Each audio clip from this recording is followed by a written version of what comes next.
हर हर महादेव दोस्तों। आज हम बात करें पर्यावरण की। दोस्तों, पर्यावरण हमारे देश में सरकारों के लिए, राज्य सरकार, केंद्र सरकारों के लिए केवल एक ढोंग है और दिखावा है।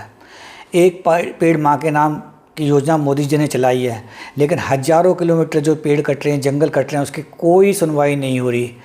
अभी अडानी जी को हमारे मध्य प्रदेश सरकार ने, छत्तीसगढ़ सरकार ने कोल ब्लॉक के लिए परमिशन दी है। एक परमिशन दी है सिंगरौली में, एक परमिशन दी है हंसराज के जंगलों में छत्तीसगढ़ में। हंसराज के जो जंगल हैं वहाँ पर कोई 5 से 10 लाख पेड़ कटेंगे और सिंगरौली में भी कम से कम 1.5 या 2 लाख पेड़ कटेंगे। उन पेड़ की कीमत में हमें जो है कोयला निकालना जाएगा हमारे लिए। तो पर्यावरण को लेकर कितनी चिंतित ये सरकारें हैं, ये हमें दिख रहा है, चाहे केंद्र सरकार हो चाहे राज्य सरकार हो। आज हम बात करते हैं अरावली की। अरावली जो पहाड़ है वो एक रक्षा कवच है हमारे दिल्ली एनसीआर के लिए। अभी पिछले दिनों जो है भारत सरकार ने एक रिपोर्ट पेश करी है जिसमें ये कहा गया है कि अरावली की जो पहाड़ी है 100 फीट तक की, उसको पहाड़ ना माना जाए। और सुप्रीम कोर्ट ने भी इसमें जो है अपनी रजामंदी दे दी है। अब इससे होगा क्या? अब इससे होगा ये कि 100 फीट तक की जो पहाड़ी को अगर पहाड़ नहीं मानेंगे तो दिल्ली एनसीआर के आसपास तो अरावली की पहाड़ियाँ चारों तरफ से हैं। अभी तक उसमें खनन नहीं हो पा रहा था, कोई बिल्डिंग नहीं बन पा रही थी, उसमें बिल्कुल रोक लगी हुई थी पिछले 15-20 सालों से। 15-20 साल से रोक लगने के बाद भी दोस्तों 2012 से लेकर 2024 तक कोई 1000 एकड़ से ज़्यादा जो है पहाड़ को खोद दिया गया है। वहाँ पे बिल्डिंगें बन गई हैं बड़ी बड़ी और रिजॉर्ट बन गए हैं। और हम देख रहे हैं सूरज जो अपना फरीदाबाद के पास जो है वहाँ पर जो रिजॉर्टों को तोड़ा भी गया है सुप्रीम कोर्ट के आदेश से। लेकिन इस आदेश के आने के बाद अब जो है लोग स्वतंत्र हो जाएंगे ये सब बिल्डिंग माफिया करने के लिए, मकान बनाने के लिए, माइनिंग करने के लिए। ये बदरपुर की माइनिंग है या अपने पत्थर की माइनिंग है, ये चालू हो जाएंगी। अरावली जो पर्वत है दोस्तों, मैं आपको बताऊं, ये 5 राज्यों से निकलता है और ये 2 अरब साल पुराना जो है अरावली जो है पहाड़ है।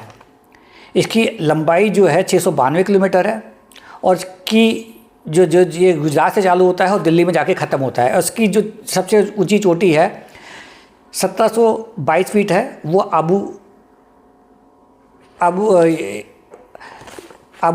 इसमें राजस्थान में जो आबू उसमें है। अब हम बात करते हैं माउंट आबू में है 1722 फीट। और सब लगभग ये जो पहाड़ी है, ये 90% जो पहाड़ी है वो 100 फीट से तक कम की है। इसका मतलब ये होगा कि 100 फीट से अगर कम की पहाड़ी को आप पहाड़ी नहीं मान रहे तो 90% जो पहाड़ तो कटने के लिए तैयार हो जाएगा। और अरावली जो पर्वत है दिल्ली एनसीआर की, एक जैसे हिमालय जो है सर्द हवाओं को भारत में नहीं आने देता, उसी प्रकार से अरावली जो पर्वत है वो धूल भरी जो आंधियाँ राजस्थान से चलती हैं उसको दिल्ली में नहीं आने देता। और यहाँ पर वन्य जीव जंतु भी घूमते हैं, बहुत प्रकार की है। चीता है, खरगोश है, भालू है, हिरण है। अब उन पर भी ये कानून वहाँ पर जो अधिनियम जो है लागू नहीं होगा, जीव जंतु अधिनियम लागू नहीं होगा वहाँ पर। तो हम अपने जंगलों के साथ खेल रहे हैं।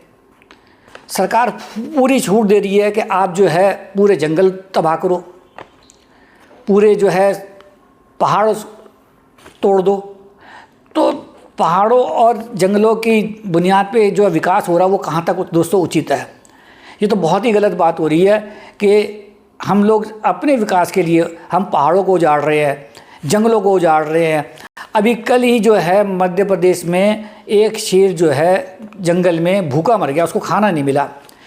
क्यों? क्योंकि जंगल में जो हो क्यों रहा है कि जो शेर को भी खाना क्यों नहीं मिल पा रहा है कि वहाँ पर जो अवैध शिकारी जो शिकार कर रहे हैं, सरकार उस पर जो है सख्त कार्रवाई करनी चाहिए। कितने शिकारी पकड़े जाते हैं लेकिन वो फिर छूट जाते हैं। तो सारे हिरन तो बंदूक से जो है शिकारी मार रहे हैं।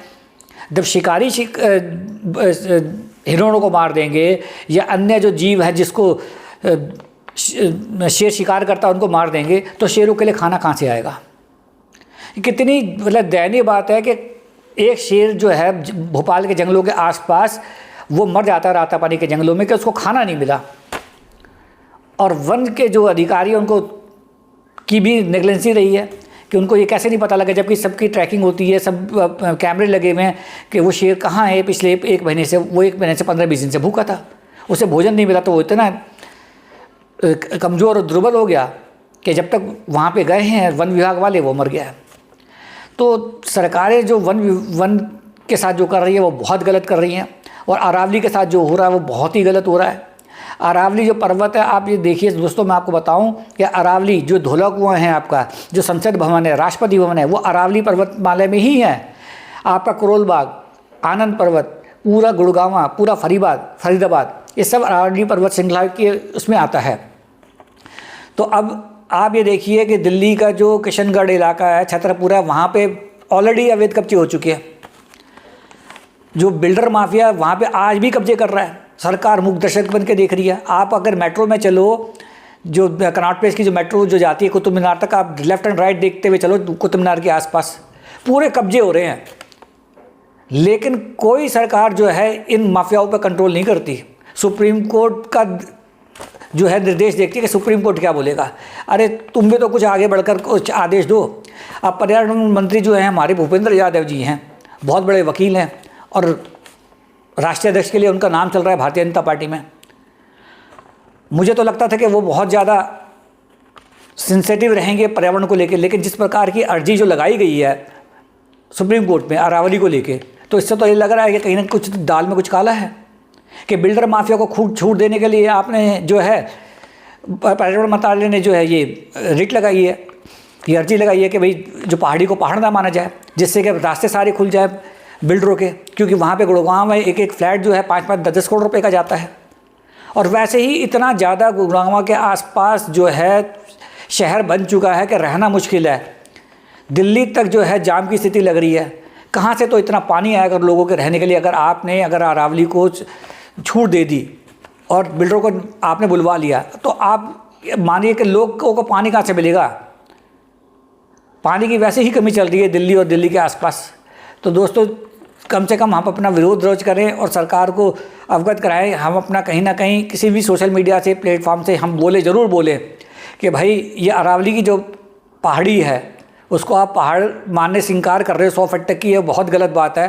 तो पर्यावरण मंत्री जो है भूपेंद्र यादव जी को और नरेंद्र मोदी जी को, हमारे प्रधानमंत्री, यशस्वी प्रधानमंत्री को हमारा फ़र्ज़ है बताने का सोशल मीडिया के माध्यम से कि अरावली के पर्वत को ना काटा जाए, और 100 फीट तक की जो पहाड़ी है उसको जो नई डेफिनेशन दी है भारत सरकार ने, उसको वापस लिया जाए और अरावली के पर्वतों की रक्षा की जाए। जय हिंद, जय भारत।